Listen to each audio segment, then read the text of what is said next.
Bonjour les amis, bonjour chers frères et sœurs, nous sommes mardi, 3 jours avant Noël, et j'aimerais vous laisser une petite réflexion.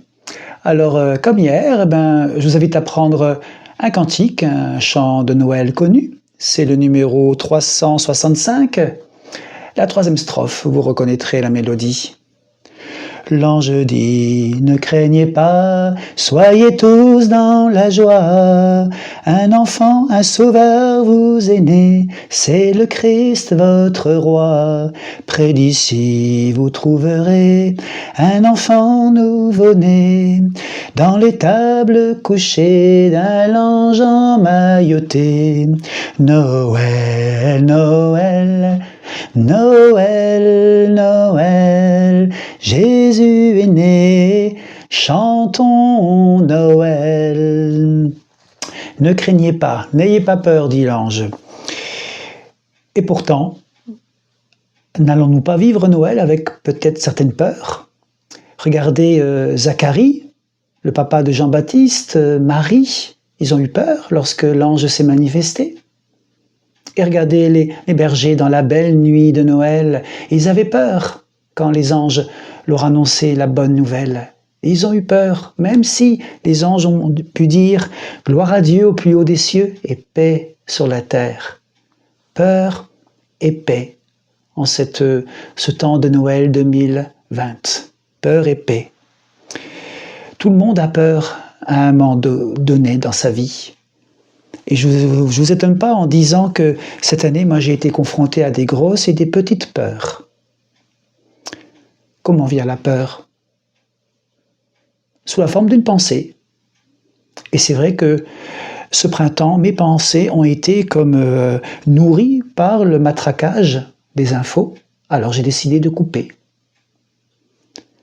Ça veut dire que je peux aussi nourrir mes pensées autrement, par la parole de Dieu, et c'est ce qui m'a aidé.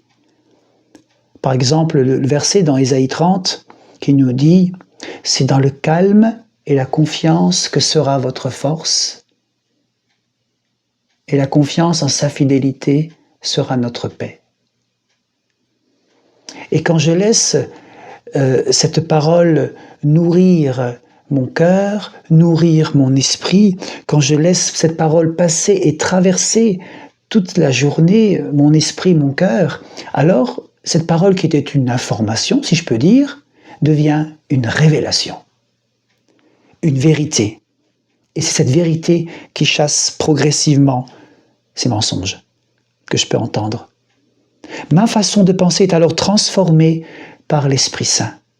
Essayez, c'est ce que Paul dira dans Romains 12, ne vous conformez pas aux habitudes de ce monde, mais laissez Dieu vous transformer intérieurement par le changement de votre mentalité et de vos pensées. C'est pour cette raison que la Bible insiste sur l'importance de la méditation de la parole. Et alors je peux marcher dans la foi, dans la confiance. Regardez à côté de moi, certains doivent se dire « Mais c'est quoi ça ?»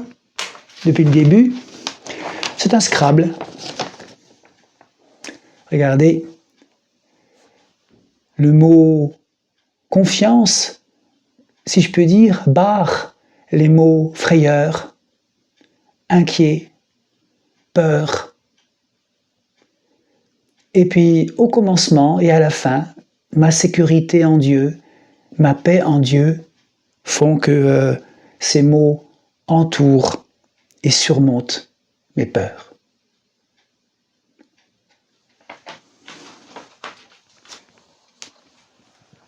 Et je vous laisse avec cette prière. Vous pouvez la faire vôtre, une prière de confiance dans nos peurs. Père, les anges ont chanté dans le ciel. Les bergers ont reçu la bonne nouvelle. Ton Fils est venu parmi nous, je n'ai plus peur. Père, les anges ont chanté tes louanges. Les bergers ont vu l'enfant dans ses langes. Ton Fils est venu parmi nous, je n'ai plus peur. Père, ton esprit a chanté dans mon cœur un hymne de joie en ton honneur. Ton Fils est venu parmi nous, je n'ai plus peur. Amen. Alors ne vous laissez plus tromper par vos peurs. Affrontez-les en vous appuyant sur la Bible. Dieu est pleinement capable de vous aider à les vaincre et à vous donner la paix. Je vous souhaite une journée bénie par le Seigneur, dans sa paix. Bonne journée et à demain.